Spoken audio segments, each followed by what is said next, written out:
Hello friends welcome to our YouTube channel Tutun and Ayush ब्लग्से।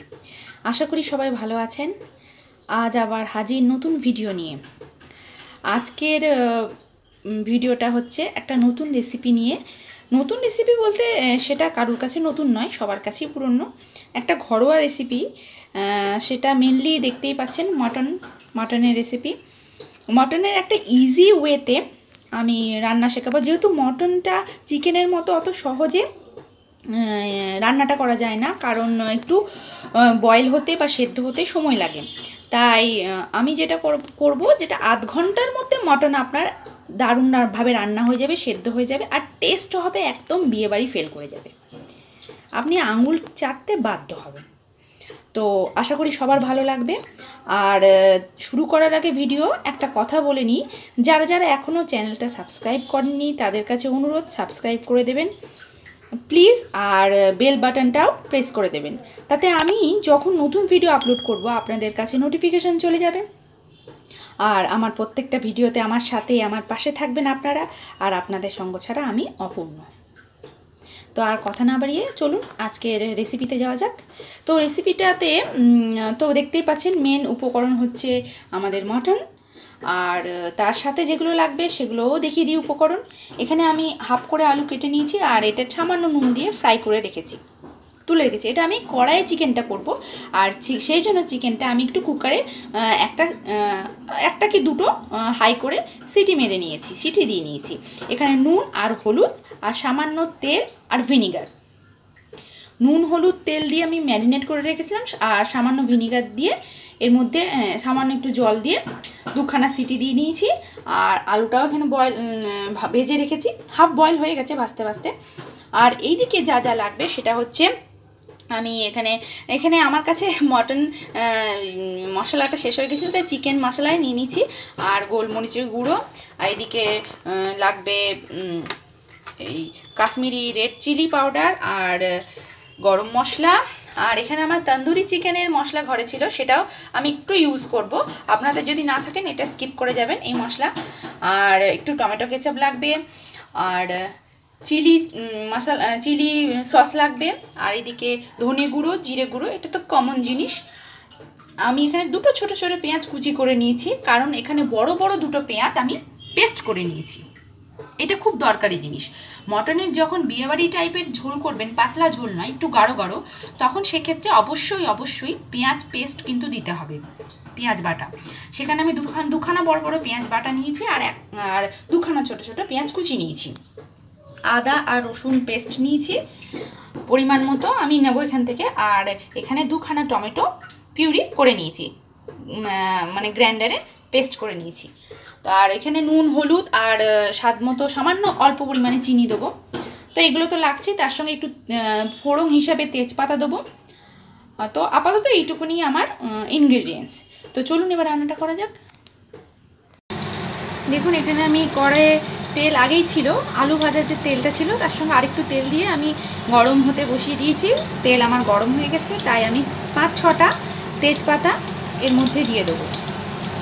গোটা গরম মশলা দিতেই পারতাম, কিন্তু আমি শেষে গুঁড়ো গরম মশলা দেবো, তাই গোটাটা অ্যাভয়েড করলাম।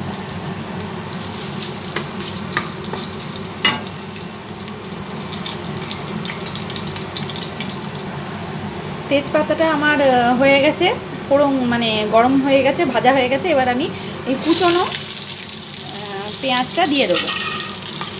এটা একটু ফ্রাই করব, গোল্ডেন ফ্রাই যেটাকে বলে, সামান্য ফ্রাই করব, বেশি ফ্রাই করব না।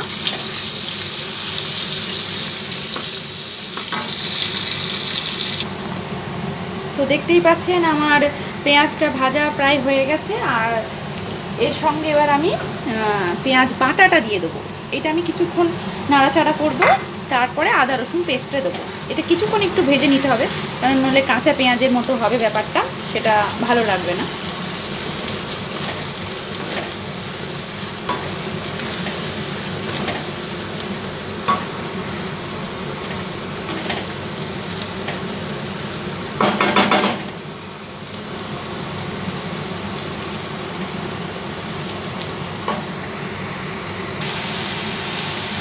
দেখতেই পাচ্ছেন আমার পেঁয়াজটাও মোটামুটি ভাজা হয়ে গেছে। আর এবার আমি আদা রসুন পেস্ট দেবো।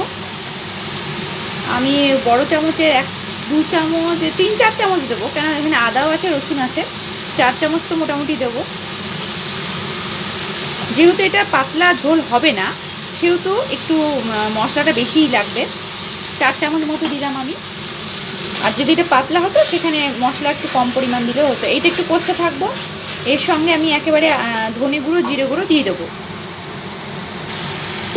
আমি 2 চামচ মতো ধনে গুঁড়ো দিচ্ছি,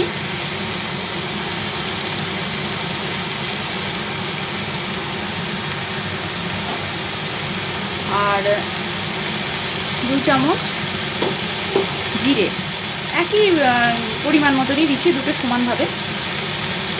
ধনে জিরে হয়ে গেল, এটা একটু কষতে থাকবো।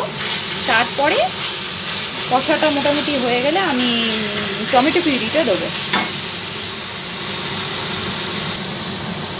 2-3 মিনিট মতো আমি নাড়াচাড়া করে নিয়েছি মশলাটাকে। তার সাথে সাথে আমি দিয়ে দেবো হলুদের গুঁড়ো। আমি কিছুটা হলুদ দিয়েছি আগে মাংসটা বয়েল করার সময়, আর এখন কিছুটা দেবো। আর 2 চামচ মতো এখন নুন দেবো 2 চামচ মতো। তারপর জল দেওয়ার পর হালকা জল দেবো শেষে, তখন খেয়ে দেখবো যে কেমন টেস্ট করে দেখবো। যদি নুন কম থাকে তখন আরেকটু দেবো। আর এর সাথে সাথে আমি টমেটো পিউরিটা দিয়ে দেবো। এবার এই সমস্ত জিনিস কষতে থাকবো মোটামুটি হাই ফ্লেমে, মিনিট 5 তো কষবই।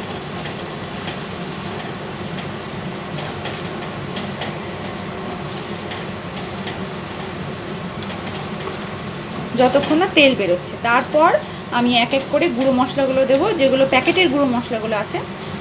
আমি এর সঙ্গে একটু কাশ্মীরি লঙ্কার গুঁড়োটা এখনই দিয়ে দিতে পারি, সেটা পরে দিলেও হতো, এখন দিলেও হয়।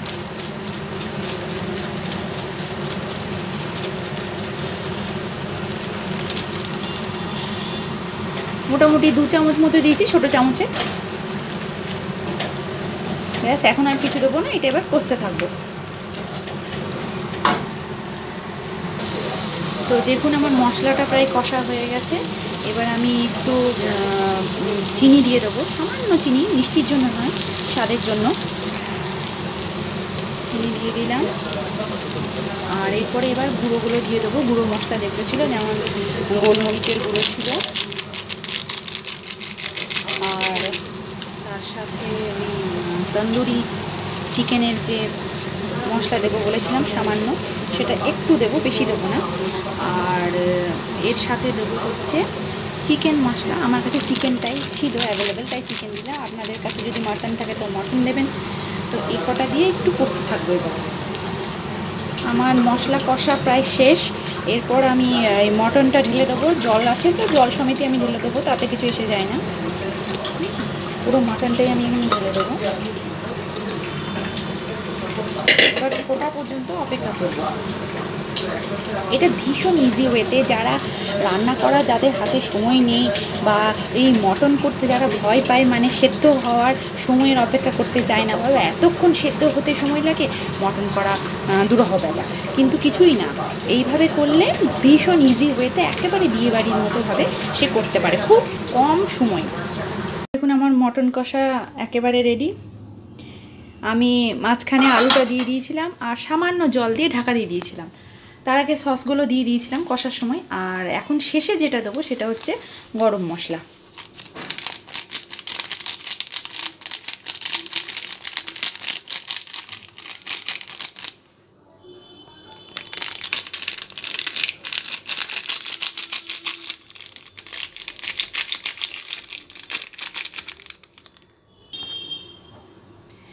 হ্যাঁ, গরম মশলা দেওয়ার পর আমি একটু নাড়াচাড়া করে দেবো হালকা হাতে।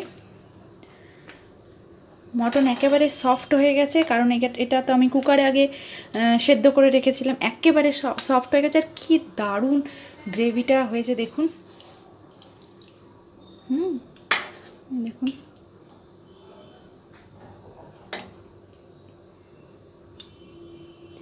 স্মেলটাও দারুণ বেরিয়েছে, একেবারে বিয়েবাড়ি রান্না। তো এইভাবেই খুব সহজে, খুব কম সময়ে, যারা রান্নাঘরে বেশিক্ষণ টাইম পাস করতে চান না, তাদের ক্ষেত্রে এটা খুব উপযুক্ত একটা মেনু। খুব সহজে, খুব কম সময়ে মটন রান্না।